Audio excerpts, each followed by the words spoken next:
It's a place where I love to be.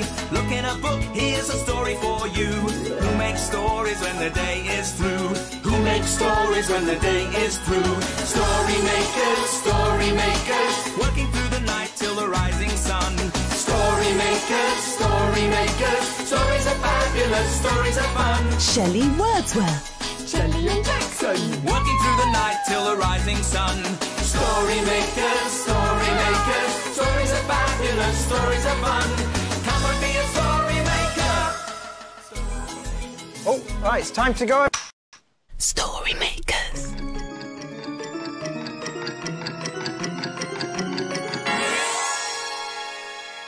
Story makers.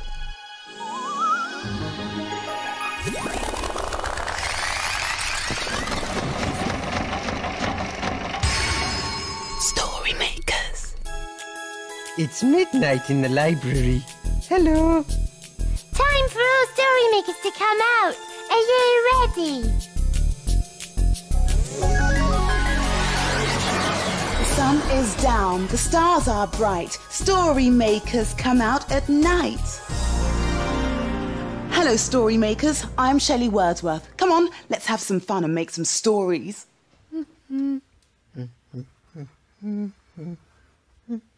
Look at this, Jelly. There. Oh, it's a triangle. Yeah. Is it shape sweet? Oh, no. Watch this. Oh, another triangle. Oh, no, it's a star. Yes. Oh, that's really clever, Jackson. Yes. It's a Jewish star. Oh, yes, I heard the children talking about that. Hello, my scrumptious dumplings. Hello, Shelley. Oh, what's that you've drawn there, Jaxie? A star?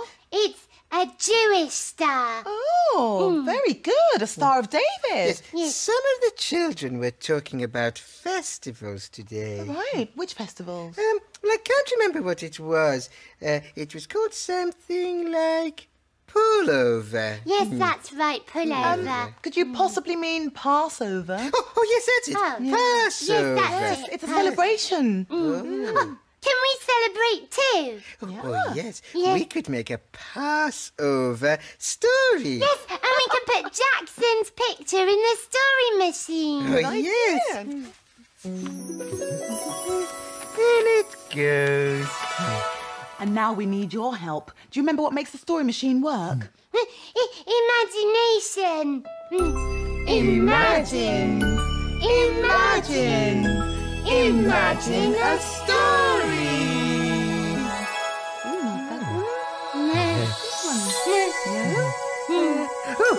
It's a playbook. And it's called Our Family Passover Dinner. It's springtime, and this evening is a very special evening. It's the first night of the Jewish Passover. Jewish families all around the world celebrate this festival by having a traditional dinner called a Seder night. We're at Grandma and Grandpa's house tonight. At the top of the table is a very special plate with some interesting and wonderful things on it. There's a roasted bone, a roasted hard-boiled egg, some parsley, horseradish, that's a hot relish, a glass of salt water, and something called harose, which is a mixture of apples, nuts, and cinnamon, and it tastes great. Each thing on the plate reminds us of the story of Passover. The boys need to cover their heads with a little hat called a kippot. Grandma starts the night by lighting candles, and then we read from a special book called a Haggadah.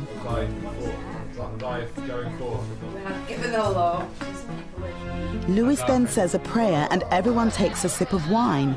Well, all the children have grape juice in their silver cups.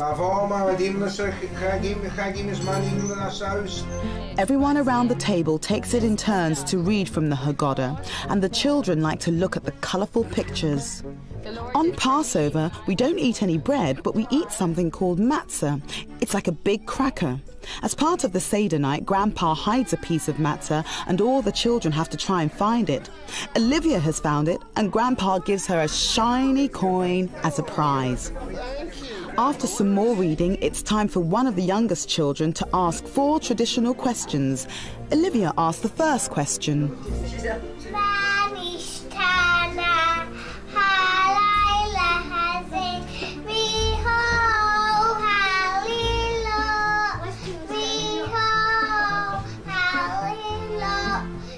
She's speaking a language called Hebrew. She asks, why is this night different from all other nights? We read some more from the Haggadah and then it's food time. God kept it through the evening. We start by eating some matzah. And then we eat egg and salt water. Freddie thinks this tastes yummy. Everyone is having a lovely time. And then we have some very tasty chicken soup.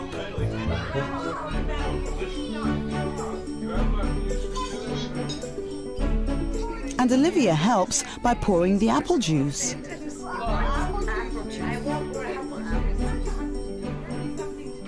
Lewis enjoys eating his chicken. And Olivia's favourite part is eating strawberries for dessert.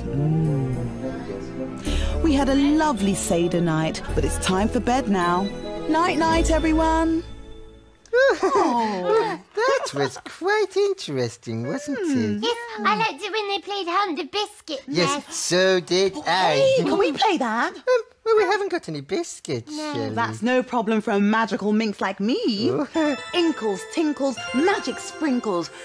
They're not biscuits. No, they're not, are they? No. Oh, well, never mind. We can play Hunt the Marshmallow. Oh, but I love marshmallows. Can we just eat them instead? Oh, yes. All right, maybe just one. Just one. Okay. Just one. You. And one for you, Gels Bell. Jelly. One for you. Right, now you enjoy those while I go and hide the bag. No peeping. Delicious. Scrumptious. Ready? Oh, that's Shelley. Come on, let's go and find those marshmallows. I wonder where Shelley's put them. Yes. I think I can smell them. We must be getting close. Oh, they're here. Look. I can find them. Well done, Jackson. Well done. Shelley, it's Jackson's turn now. Okay, come on, Jelly. We'll hide our eyes. Okay. Jackson, off you go.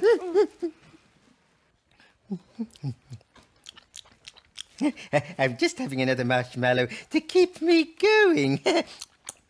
Now, where am I going to hide this bag? Under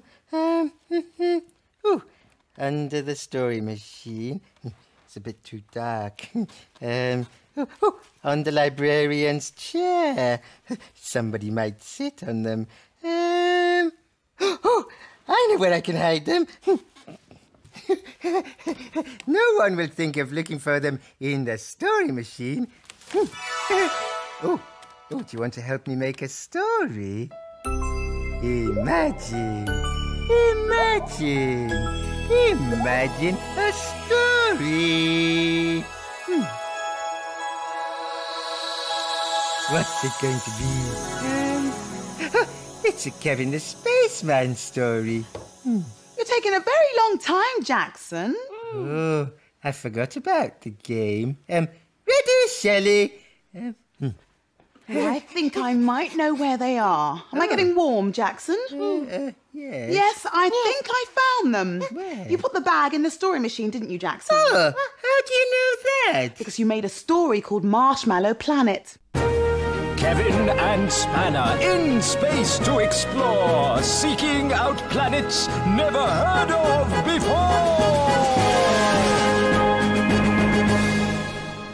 Kevin had trouble landing on this planet. It was very soft and squidgy. Spanner jumped down from the rocket and the soft, fluffy ground sprang him clean up into the air. He yelped. Kevin walked along the soft surface and suddenly sank right up to his waist. I think this planet's made from marshmallow, said Kevin.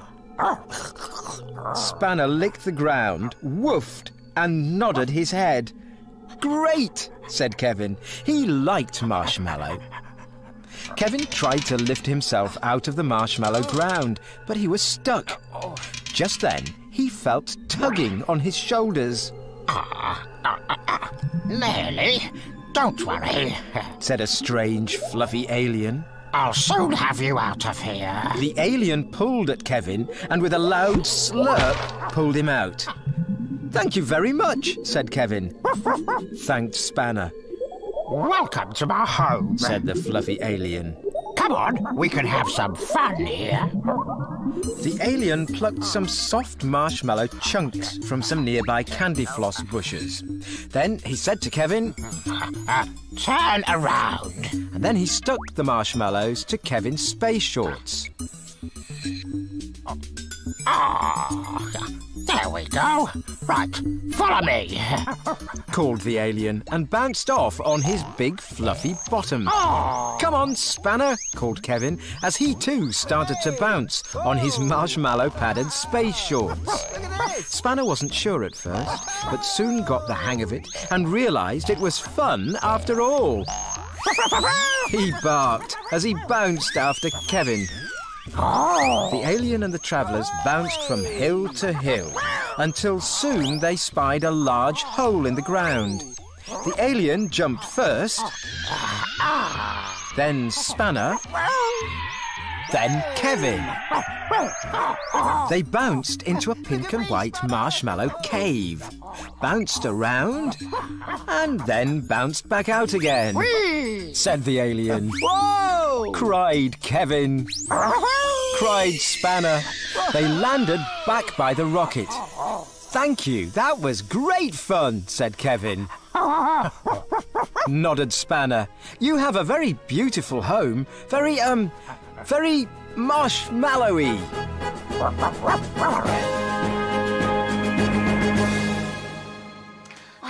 I loved that planet. Yeah, I'd love to bounce around on soft, squidgy marshmallow. Oh, yes, so would I.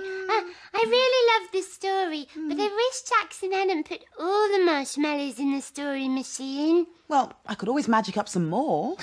Oh, yes, please, Yes? Shelley. Inkles, tinkles, marshmallow sprinkles. Oh, Shelley, you are the greatest. I know. Thank you. All right. Jackson! Oh, those marshmallows were delicious. I wish I hadn't put them in the story machine. Look, Jackson. Oh, Shelley, where did you get those? Shelley did some inkle sprinkle magic. Oh, they're very sticky. Oh. Oh, I think I'm stuck to the table. Oh, no. Oh, Jackson, I'll help you. Come Thank on. you, Jelly. Oh, thank you. You can let go now, Jelly. Well, I can't. I'm stuck. I'm stuck in marshmallow stickiness. Oops. Well, what are we going to do? Well, we could make a story, Jelly. Yes, but how? Well, we'll make one together. What should we use? Oh, I know. The string from the marshmallow bag. Oh, yes. This way. No, this way.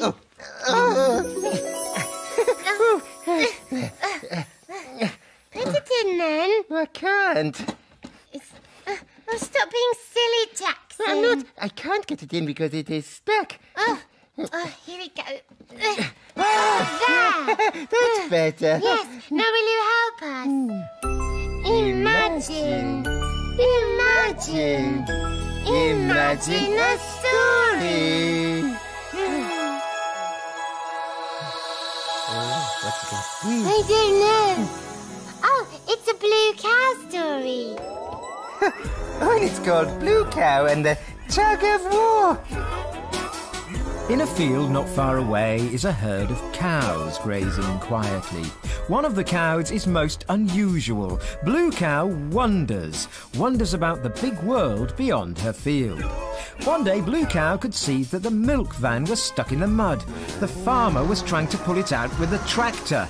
I wonder what it would be like to push and pull. She's off again, said the other cows. So Blue Cow caught the bus that stops beside her field. I'd like a ticket to a place where you can push and pull, please. There you go, madam. Hold very tight. And they set off.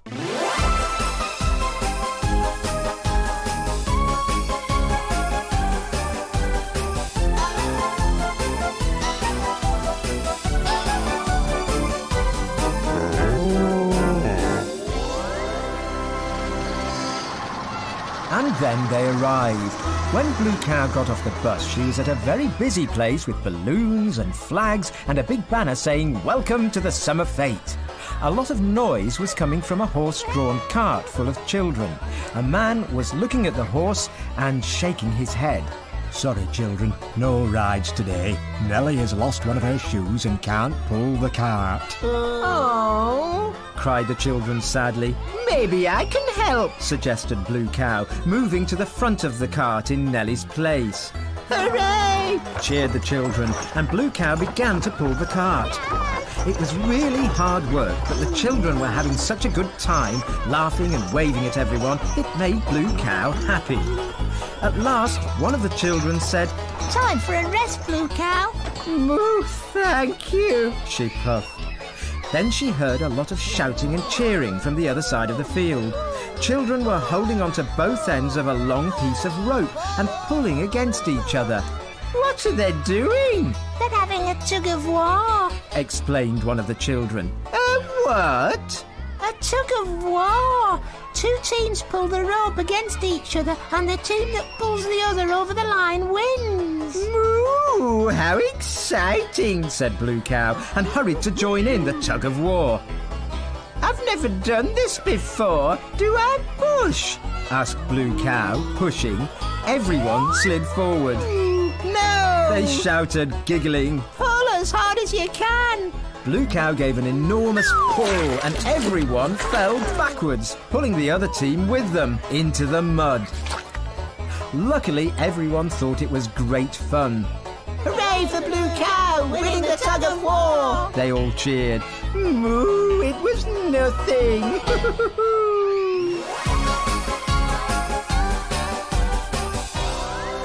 You'll never guess where I've been. Where have you been? I've been on the winning team in a tug of war. Everyone knows that cows can't win a tug of war. But we know they can. Don't we? It was so funny when they all fell in the mud. Yes, that was my favourite bit. Does anybody know what happened to the marshmallows? No. This doesn't have anything to do with you, does it, Jaxie? Well, I'm sorry, Shelley. Oh, you didn't eat them all, did you? Yes, I did. And now my tummy feels a bit funny. Oh, poor Jaxie. Well, you won't be doing that again, will you? No, because Shelley, look. Oops, yes, it's getting light. Yes, the children will be here soon. Dawn is upon us. The morning is nigh. We've made our stories and we bid you goodbye. Story makers, working through the night till the rising sun. Story makers. Thanks for helping. Bye. Come back and see us soon. Bye, story makers. Come back to the library again soon.